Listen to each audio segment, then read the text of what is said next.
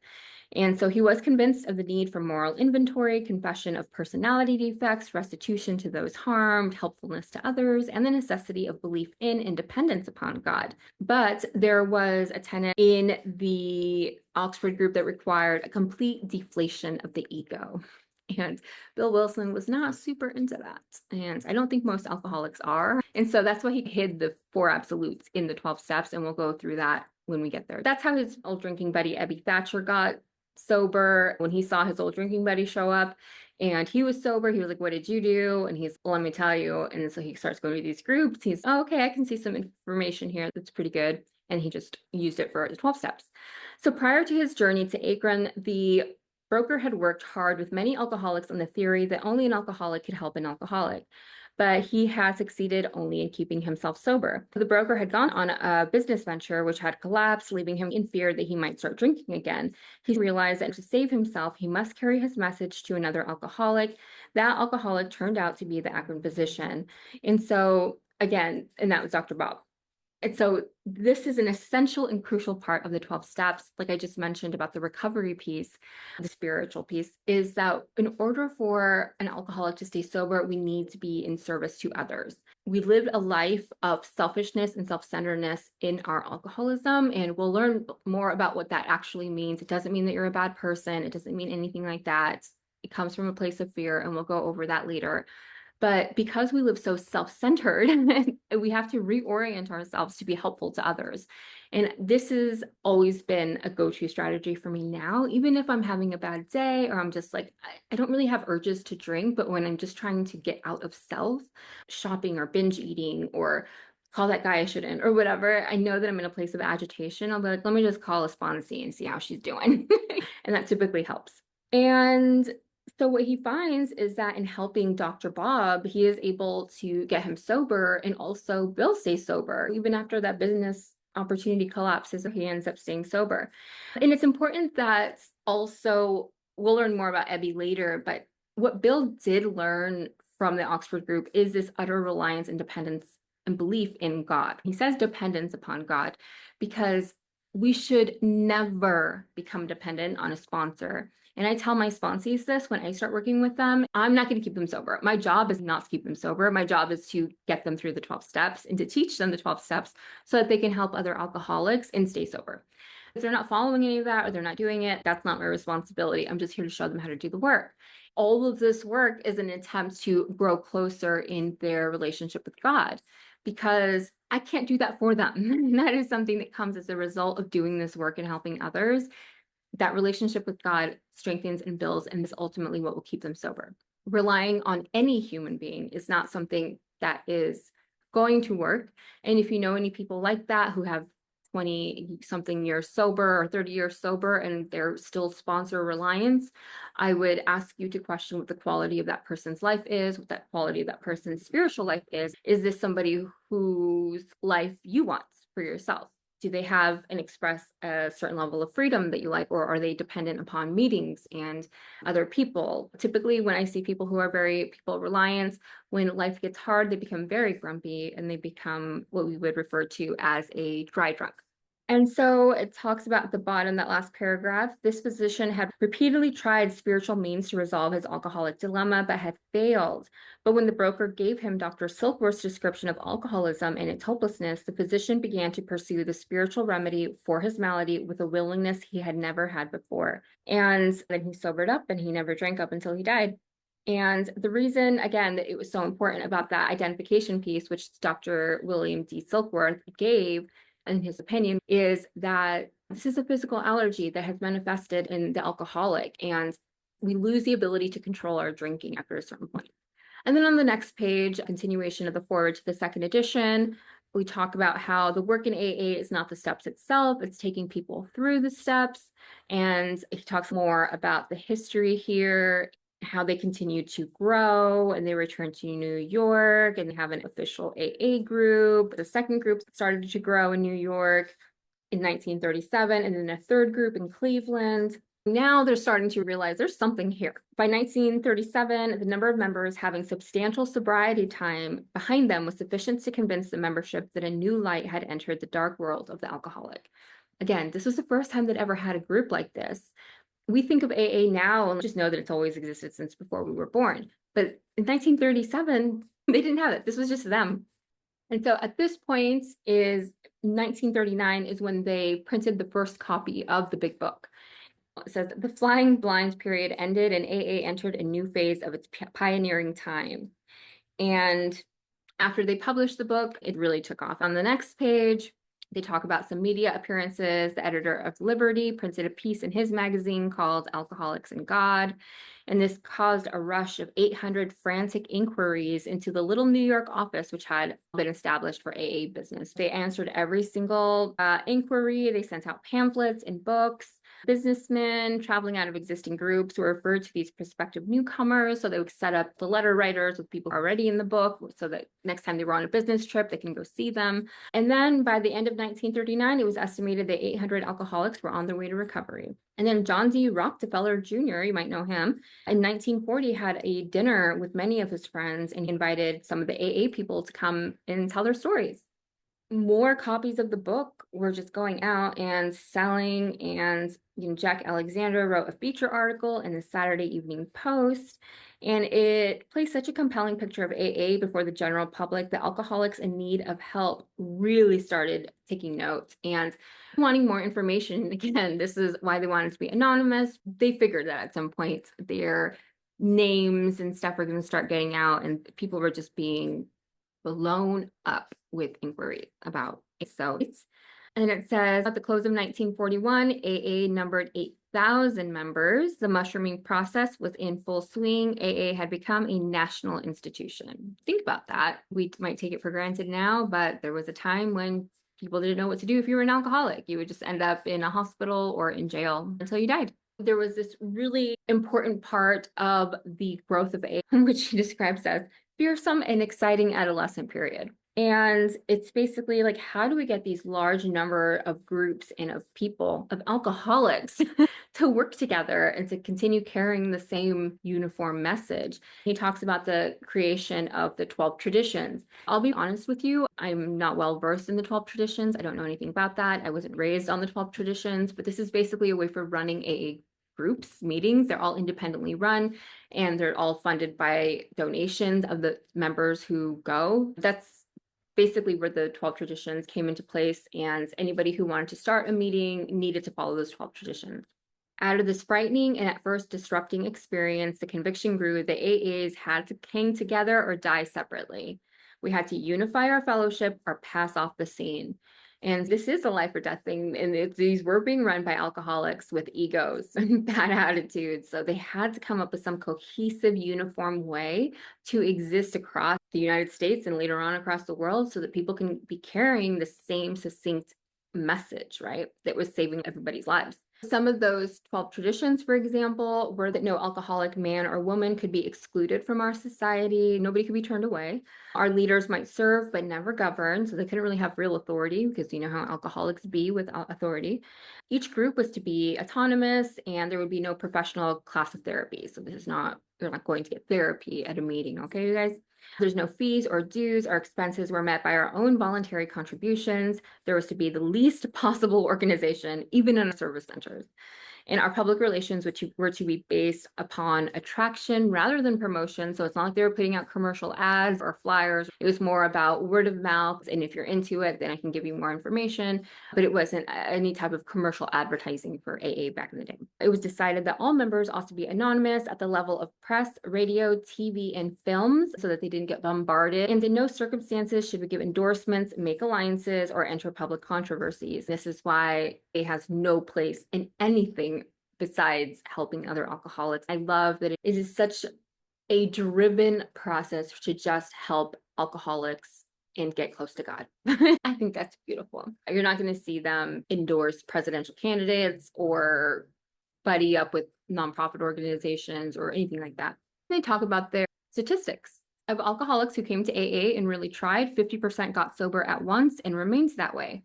25% sobered up after some relapses, and among the remainder, those who stayed on with AA showed improvements. Other thousands came to a few AA meetings and at first decided they didn't want the program, but great numbers of these, about 2 out of 3, began to return as time passed. Now, the big criticism of AA is that it's not effective.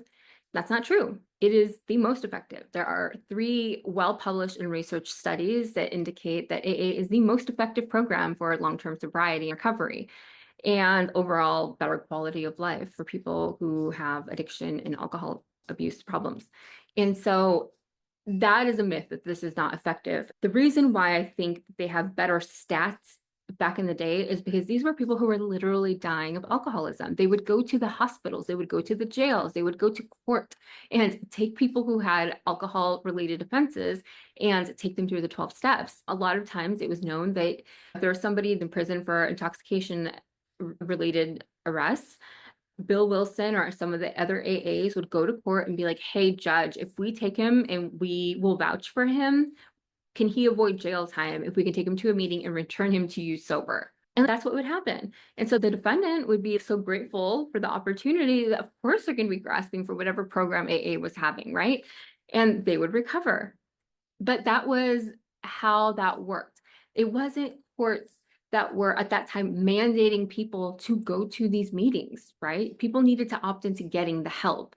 And that is why the success rates were so high. Now we have a bunch of people who went to happy hour and maybe got caught speeding, and now they have a DUI, and that was maybe the 3rd time in an entire year that they drank, and they just got bad luck. But now they're sitting in an AA meeting with people who are leaving rehabs and sober livings and hospitalizations. Like, those people don't count. Like, we cannot be counting those people in our stats for success. And then they talk about how Alcoholics Anonymous is not a religious organization. Neither does AA take any particular medical point of view, though we cooperate widely with the men of medicine as well as the men of religion. So they're like, hey, all religions, all medical advices, just take what works, leave the rest. They talk about how, you know, alcoholism is pretty non-discriminant. It will go after anybody and everyone. And so they really open this up in the same democratic evening up process. By personal religious affiliation, we include Catholics, Jews, Hindus, and a sprinkling of Muslims and Buddhists. More than 15% of us are women. And so at this point, their membership is pyramiding at a rate of 20% per year. They were including people of all economic classes, all races, all religions, all sexes into these rooms, because one of the 12 traditions is that you don't turn anyone away who's really willing to get sober. And this is the most democratic part in the United States to this day.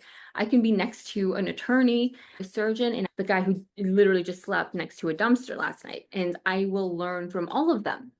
Although addiction may not discriminate, neither does recovery, actually. So anybody can recover. And so then they go on to acknowledge that maybe we'll never be able to touch more than a fair fraction of the alcohol problem, that they do not have the monopoly on recovery. And what does that mean? They mean that this is not the only way to get sober and get recovered. They're saying, like, yeah, this may not be for everyone, nobody is saying, and I will never say this is the only way to get sober, but even here they acknowledge we surely have no monopoly. Yet it's our great hope that those who have yet to find any other answer may begin to find one in the pages of this book and join us on the high road to a new freedom. Then we go to the foreword of the third edition. This was written in 1976. They are just blowing up with almost 28,000 groups in over 90 countries now. And 7% of people are less than the age of 30, many teens. And now they're also beginning to publish the book in other languages. So they have some French publications and also some Spanish ones too. And yeah, they're just continuing to grow and share their strength, experience, and hope. The forward to the fourth edition, printed in November 2001, and now they're in over 150 countries around the world, and it's been translated to 43 languages. It's touched the lives of a vastly greater variety of suffering alcoholics. When the phrase "we are people who normally would not mix" was written in 1939, it referred to a fellowship composed largely of men and a few women of quite similar social, ethnic, and economic backgrounds. Like so much of AA's basic text, those words have proved to be far more visionary than the founding members could have ever imagined. And so what they're telling us now is that they ended up changing some more of the stories, the 42 stories from the original one, so that they can include more variety as far as age, gender, race, and culture. And yeah, it's virtually reaching more than anybody could have ever imagined. The integrity of the AA message, the first 164 pages of any book that you're going to pick up have not been touched. It's only the stories in the back of the book that have been altered to keep up with the diversity of the membership.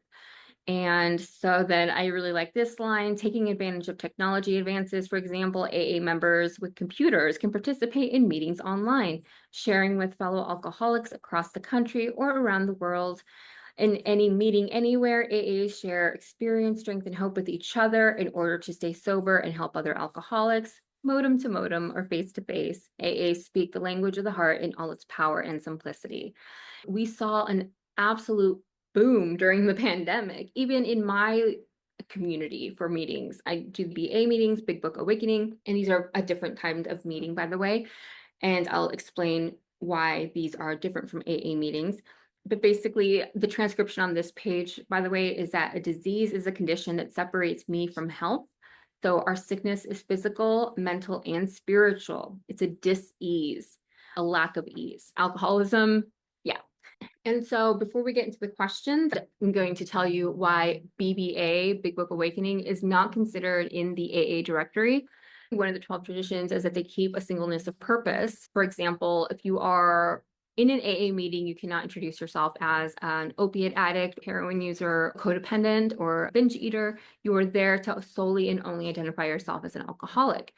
In BBA, all addictions can speak because we understand that this is underlying basically a spiritual problem. And at the root of every addiction is a spiritual issue, a mental obsession, and some type of a physical allergy, which we kind of heard throughout the book. When you go into a BBA meeting, all addictions are welcome. There's even a cough syrup person in there, and there's video game addicts, there's sex addicts, there's porn addicts. You have everything in there. It was really important to me to hear people from other addictions share their stories, especially in 2016 when I started going to these meetings.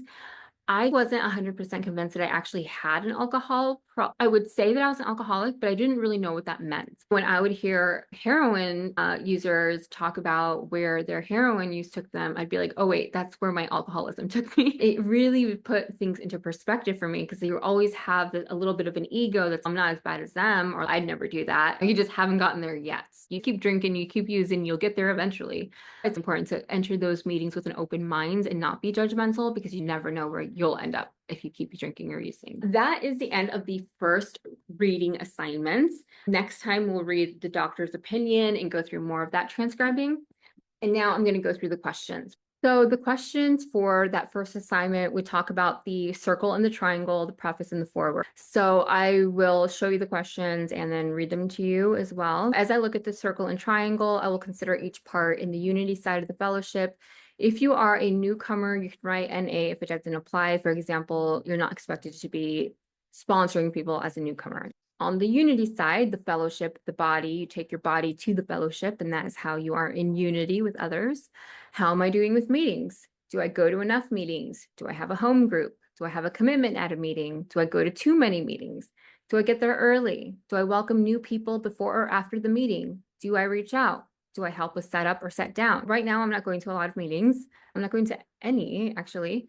I don't have currently a home group. My old home group no longer exists. I'm not going to too many meetings, but I do want to caution you not to become reliant or dependent upon meetings. You're there to stay connected. Get there early, welcome new people, still reach out to people. Do I help with setup or set down? That's always good. Don't be like me, especially when I wasn't taking my recovery seriously. I would show up late and then leave early because I just really didn't want to be there. And then the recovery side, the 12 steps, how am I doing in the 12 steps? Am I actively going through the 12 steps? Am I doing the step work, right? How am I doing with my step 10? A good way to put this in practice is by doing a nightly review, looking upon your day. You should be doing it as you're going through your day, just being aware and conscious of, am I being resentful? Am I angry? Am I being helpful to others? Am I doing a daily practice of step 11? And step 11 is prayer and meditation, basically, and getting grounded and connected to your higher power, God. Have I finished all the amends on my 8-step list? We should be chipping away at our amends. I actually tried to get mine done in 6 months with one of my friends in BBA, my first round, and got through all of them. The second and third time I went through the steps, I think I still have some there, but I lost my cards, unfortunately. So I probably still have outstanding amends, honestly. And then the third side of the triangle, which is the service side, am I working with others and carrying the message? So am I working with others and taking them through the big book as I was taken through? Have I looked to see if the way I take people through the work is effective, and are they staying in the program and working with others? Am I giving them enough time? Am I explaining the process? And do I have a commitment at a hospital or institution? The promise is that if action is taken in all 3 areas, I can be whole. What does that mean to me? When I'm working with a sponsee, I encourage them that if there is 1 line, fill up that 1 line. If there are 3 lines, fill up the 3 lines. These are not, in most cases, 1-word answers. I want you to have an experience while going through this work and not get through it like it's just homework, right? We should be thoughtfully answering these questions.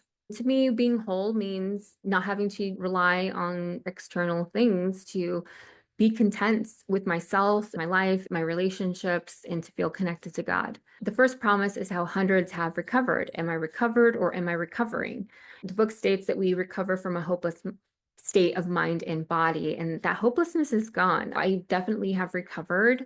I do not believe in recovering. In the foreword to the first edition, it says that we have recovered from a seemingly hopeless state of mind and body. Is it true for me? It talks about many do not comprehend that the alcoholic and addict are very sick people. Do I? I definitely believe that this is a disease and that there is a sickness to this, and it's all physical, mental, and spiritual. We see it in the rooms. I've experienced it. In the meeting between Dr. Bob and Bill W. in the foreword to the second edition, what stood out to me is that Bill Wilson knew that in order for himself to stay sober, he had to help another alcoholic. And that is how we stay sober. So that is it for the first assignments. There is a sponsorship guide on the website, and it breaks down assignments. If you want to follow along at home, you can do the next assignment, which is the doctor's opinion, and then you'd be transcribing and answering the questions in the questionnaire. Let me know how this felt for you. Was there anything that really stood out to you? Anything that you really identified with? Anything that you were like, that is not my experience? Yeah, I would love to hear from you. Thanks, you guys. Bye.